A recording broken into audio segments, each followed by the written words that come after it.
আচ্ছা, কখনো কি মনে হয়েছে যে কিছু মানুষ ওই যে ১% তারা কিভাবে এক মুহূর্ত সময় নষ্ট না করে তরতর করে এগিয়ে যায়? আজ আমরা তাদের সেই রহস্যটা বোঝার চেষ্টা করব। এটা আসলে সময়, সম্ভাবনা আর আমাদের নেওয়া সেই ছোট ছোট সিদ্ধান্তের গল্প যা আমাদের ভবিষ্যৎটা গড়ে দেয়। আসুন একটা বেশ গভীর প্রশ্ন দিয়ে শুরু করি। আজ আমরা যা করছি তার জন্য আমাদের ভবিষ্যতের আমি কি আমাদের ধন্যবাদ দেবে? কারণ দেখুন, আজকের প্রত্যেকটা সিদ্ধান্ত ভবিষ্যতের জন্য হয় একটা বিনিয়োগ, না হলে এমন এক ঋণ যা একদিন শোধ করতেই হবে। সময় নষ্ট করা মানে হলো আমরা যে ব্যক্তি হতে পারতাম তার কাছ থেকে চুরি করা। ভাবুন তো একবার, এটা কিন্তু শুধু আলস্য নয়, এটা অনেকটা নিজের সেরা সংস্করণটার সম্ভাবনাকে দিনের পর দিন একটু একটু করে চুরি করার মতো। আর এর প্রভাব আমরা যা ভাবি তার চেয়েও অনেক বেশি গভীর। তাহলে এই যে নষ্ট হওয়া মুহূর্তগুলো, এগুলো কিভাবে জমে ওঠে? চলুন ভবিষ্যতের কাছে ঋণ এই ধারণাটার গভীরে যাই। সত্যি বলতে অবাক হতে হয় যখন দেখি যে ছোট ছোট অবহেলা কিভাবে একটা বিশাল সমস্যায় পরিণত হয়ে যায়। আমাদের সবার মাথার মধ্যেই তো ওই পরিচিত গলাটা শুনতে পাই, তাই না? থাক না, কাল থেকে শুরু করব। আমাদের মনে হয় এই কণ্ঠটা হয়তো আমাদের ব্যর্থতা থেকে বাঁচাচ্ছে, কিন্তু আসলে এটা আমাদের ভবিষ্যতের স্বপ্নগুলোকে একদম নীরবে শেষ করে দিচ্ছে। আমরা কিন্তু প্রায়ই একটা মিথ্যে নিরাপত্তার জালে আটকে যাই। আমরা সঠিক সময়ের জন্য অপেক্ষা করি, ঘন্টার পর ঘন্টা অন্যের জীবন স্ক্রল করে দেখি, বা এমন সব দারুণ দারুণ পরিকল্পনা করি যা কখনোই শুরু করা হয় না। কিন্তু সত্যিটা হলো, জীবন আমাদের প্রস্তুত হওয়ার জন্য এক মুহূর্তও থেমে থাকে না। তাহলে এই যে অপেক্ষা, এর আসল মূল্যটা কি? এটা শুধু নষ্ট হয়ে যাওয়ার সময় নয়, এর গভীরে আমরা আরও অনেক গুরুত্বপূর্ণ কিছু একটা হারাচ্ছি। একটা জাদুকরী সংখ্যা আছে যা আমাদের সবাইকে এক সুতোয় বেঁধে রাখে। সেটা হলো ২৪। ধনী গরিব, তরুণ বৃদ্ধ, কে কি কিচ্ছু যায় আসে না। আমরা সবাই প্রতিদিন ঠিক ২৪ ঘন্টাই পাই। এটাই বোধহয় এই পৃথিবীর সবচেয়ে বড় সমতা। আর এখানেই আমরা সবচেয়ে বড় ভুলটা করে ফেলি। ব্যস্ত থাকা আর প্রোডাক্টিভ হওয়াকে এক ভেবে বসি। ব্যস্ত থাকা মানে শুধু নড়াচড়া করা, সময় ভরাট করা। আর প্রোডাক্টিভ হওয়া মানে এগিয়ে যাওয়া, লক্ষ্যে পৌঁছানোর জন্য সময় বিনিয়োগ করা। মানে একটা হলো পরিস্থিতির প্রতিক্রিয়া আর অন্যটা হলো সচেতন পদক্ষেপ। কিন্তু এর একটা অদৃশ্য মূল্যও আছে, আমাদের আত্মসম্মান।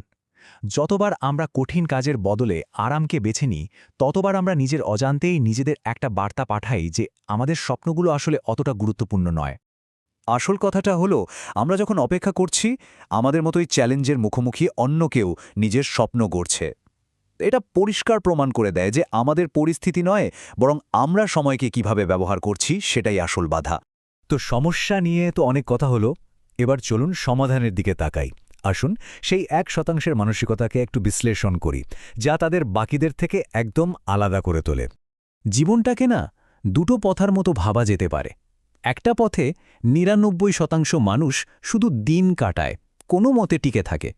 আর অন্য পথে ওই ১% যারা সত্যি সত্যি জীবনকে যাপন করে। আমাদের আজকের আলোচনা হলো কিভাবে সঠিক পথটা বেছে নেওয়া যায়। আর এই দুটো পথের মধ্যে যে তফাৎ, সেটা কিন্তু প্রতিভা বা ভাগ্য দিয়ে তৈরি হয় না। এটা পুরোপুরি দৃষ্টিভঙ্গির খেলা। একটা অসাধারণ জীবন কোনো উপহার নয়, এটা হলো সময়কে দেখার এবং মূল্য দেওয়ার পদ্ধতির একটা মৌলিক পরিবর্তন। তাহলে এই মানসিকতা পরিবর্তনের কেন্দ্রবিন্দুতে কি আছে? সবকিছু এসে দাঁড়ায় একটা খুব শক্তিশালী নীতির ওপর, সময়ের মালিকানা। সময়ের মালিকানা আসলে কি? এটা হলো নিজের জীবনের প্রতিটি মিনিটের পরিচালক হওয়ার সচেতন সিদ্ধান্ত। মানে অন্যের দাবি বা অর্থহীন কাজের সময়কে ভাড়া না দেয়া। এটা সময়কে শুধু একজন ব্যবহারকারী হিসেবে নয়, বরং এর মালিক হিসেবে দেখার বিষয়। দেখুন, বেশিরভাগ মানুষের কাছে সময় হলো হাতের মুঠো থেকে গলে যাওয়া বালির মতো। কখন যে হারিয়ে যায় টেরই পাওয়া যায় না। কিন্তু যারা সময়ের মালিক, তাদের কাছে সময় হলো নদীর মতো, যা একটা নির্দিষ্ট উদ্দেশ্য নিয়ে বয়ে চলে, নিজের পথ তৈরি করে নেয় এবং যার গতিকে কিছুতেই থামানো যায় না। তাহলে এই সময়ের মালিকদের চেনা যায় কিভাবে? তারা অনুপ্রেরণার জন্য বসে থাকে না, বরং সিস্টেম তৈরি করে। তারা সেরা পরিস্থিতির জন্য অপেক্ষা করে না, যা আছে তা দিয়েই শুরু করে। আর সবচেয়ে বড় কথা, তারা তাদের সময়কে নিজেদের সবচেয়ে মূল্যবান সম্পদের মতো আগলে রাখে। এবার আমরা সবচেয়ে গুরুত্বপূর্ণ অংশে চলে এসেছি, বর্তমানের শক্তি, সেই সিদ্ধান্ত যা আমাদের নিতে হবে ঠিক এই মুহূর্তে। প্রতিটি মিনিট একটা রাস্তার মোড়ের মতো, একদিকে ভবিষ্যতের জন্য বিনিয়োগের রাস্তা, আর অন্যদিকে ভবিষ্যৎ থেকে চুরির। আমাদের সম্ভাবনার জন্য এর চেয়ে পরিষ্কার আর কোনো বিকল্প হতে পারে না। তাহলে আমরা ঠিক এখন কি করতে পারি? এখানে দুটো খুব সহজ ধাপ। প্রথমত, এমন একটা গুরুত্বপূর্ণ কাজের কথা ভাবুন যা অনেক দিন ধরে ফেলে রেখেছেন। আর দ্বিতীয়ত, এখনই ওই কাজটা শেষ করার জন্য খুব ছোট একটা প্রথম পদক্ষেপ নিন, সেটা যাই হোক না কেন। আমরা যার জন্য অপেক্ষা করছি সে আমরা নিজেই। আমরা যে সময়ের জন্য অপেক্ষা করছি তা হলো এখন। পরিবর্তনের শক্তিটা আমাদের ভেতরেই আছে, আর সঠিক সময়টা হলো ঠিক এই মুহূর্তটা। তাহলে শেষ প্রশ্ন এটাই, আমরা কি সেই ৯৯% দলে থাকব যারা শুধু অপেক্ষা করে, নাকি সেই ১% দলে যোগ দেব যারা কাজ করে?